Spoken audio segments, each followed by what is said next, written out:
$1100 fine fine খেয়েছে। $1100 কিভাবে fine খেয়েছে? আপনি এখন নট এ সিঙ্গেল ম্যান, আপনি এখন একজন Bangladeshi. You are representing your whole country, your whole nation, not. চলো আপনাদের সাথে একটু শেয়ার করি, যারা বিদেশে পড়তে আসছেন তাদের জন্য এই ভিডিওটা। বাংলাদেশ থেকে যারা বিদেশে আসছেন পড়তে, তাদের একটু উদ্দেশ্য কথা বলবো। আচ্ছা, আপনারা যে জানেন বাইরে যখন পড়তে আসেন তখন আপনারা কি করেন? রুলস ব্রেক করেন না? এর ফলে কি হয়? এর ফলে দাঁড়ায় এটাই যে যদি আপনি রুলস ব্রেক করতেছেন, আপনি আপনার দেশকে রিপ্রেজেন্ট করতেছেন। এখন মনে করেন যে আপনি পড়তে আসছেন, আসার পরে এখানে 30 ঘন্টা কাজ করতে পারবেন সপ্তাহে আনুমানিক, কিন্তু আপনি কাজ করছেন 40 ঘন্টা, রুলস ব্রেক। এখন আমি একটা উদাহরণ দিই আপনাদের, কি হয়েছে। একজন $1100 ফাইন ফাইন খেয়েছে। $1100 কিভাবে ফাইন খেয়েছে?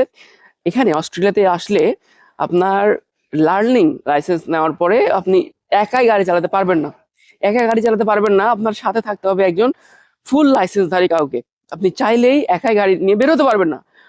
উনি কি করেছেন? উনি একাই গাড়ি নিয়ে বের হয়েছেন। উনি তো সাহসী মানুষ। একাই গাড়ি নিয়ে বের হওয়ার ফলে উনিকে $1100 ফাইন দেওয়া হয়েছে। এবং এমনকি $1100 তো ফাইন দেওয়া হয়েছে, এখানে আপনার ওকে 6 মাসের জন্য ওর ড্রাইভিং লাইসেন্স সাসপেন্ড করে দেওয়া হয়েছে। ফলে কি দাঁড়ালো? অস্ট্রেলিয়ান গভর্নমেন্ট কি বুঝলো যে বাংলাদেশিরা এরকম রুলস ব্রেক করে, ফলে আমরা আর ভিসা দিব না। যারা আসবে তারাও সেম একই ক্যাটাগরি কাজ করে। আপনি যে যে মানে যারা বিদেশে পড়তে আসছেন, আপনি এখন নট এ সিঙ্গেল ম্যান, আপনি এখন একজন Bangladeshi. You are representing your whole country, your whole nation, not a student. You are not a student, you are now a Bangladeshi person. আপনি যদি কোথাও হাঁকতে বসেন, আপনি যদি কোথাও আকাম করেন, কুকাম করেন, হাঁকতে গেলে বলবে যে বাংলাদেশি শালা হাঁকতেছে, নট এ পারসন। বলবে না যে এই ইমন হাঁকতেছে, রিমন হাঁকতেছে, বলবে বাংলাদেশি হাঁকতেছে। তাহলে আমরা বাংলাদেশে ভিসা দিব না। এই হচ্ছে বিষয়। আবার আরেকটা উদাহরণ দেই, কানাডাতে ফুটবল বিশ্বকাপ খেলা দেখতে গিয়েছে মাত্র বাংলাদেশ থেকে 45 জন, মাত্র 45 জনকে ভিসা দিয়েছিল কানাডা সরকার, যে তোমরা যাও, বাংলাদেশ থেকে যাও, দেখে আসো, ভিজিট ভিসা কিন্তু এটা। এর মধ্যে আবার কি করেছে, 10 জন অ্যাসাইলাম ক্লেম করেছে। 10 জন, মানে 45 জনকে ভিসা দিয়েছে।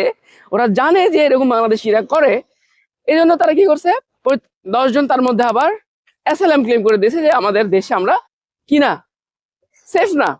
মানে একটু ইমাজিন করেন, যারা বাইরের দেশে আসছেন অলরেডি, তাদের এই কুকাম আকাম গুলার জন্য যারা দেশে বাবা মা স্বপ্ন দেখছে, স্টুডেন্টরা স্বপ্ন দেখছে, লাখ লাখ টাকা খরচ করছে, বাইরে পড়তে আসার জন্য চেষ্টা করছে, আপ্রাণ চেষ্টা করছে।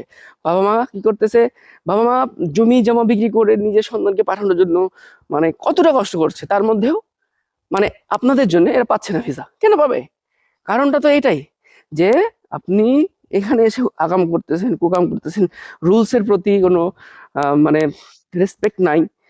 এই জন্য বাংলাদেশিরা খারাপ, বাংলাদেশিরা ভিসা পাচ্ছে না। সো আপনাকে এটা মাথায় রাখতে হবে যে আমি চলে আসছি মানে এইটা না যে আমার কাজ শেষ, আপনার কাজ এখন শুরু হলো। আপনি দেশকে রিপ্রেজেন্ট করতেছেন, আপনি আপনার দেশের যারা ছোট ভাই ব্রাদার আছে তাদেরকে নিয়ে আসার জন্য চেষ্টা করেন, তাদের যেন আপনার আপনার কারণে সুবিধা হয়, যে বাংলাদেশিরা ভালো, তাদেরকে আসার সুযোগ করে দেন।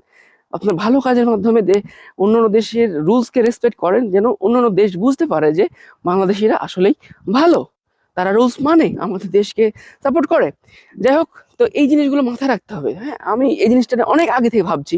আমার অস্ট্রেলিয়াতে আসা মাত্র হয়তো 2 মাস হয়েছে, কিন্তু আমি এই জিনিসটা নিয়ে অনেক আগে থেকে ভাবি যে এখন আমি যদি ভালো কিছু না করি, এই দেশের রুলস রেগুলেশন না মেনে চলি, পরবর্তীতে আমাদের জন্য কষ্ট হয়ে যাবে। যারা ভাই ব্রাদার আসবে, বোনেরা আসবে, তারা আসতে পারবে না।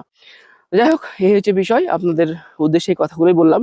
আর যদি ভিডিওটা ভালো লেগে থাকে আমাকে জানাবেন, আমি কোন বিষয় নিয়ে, কোন টপিক নিয়ে আরো কথা বলতে পারবো।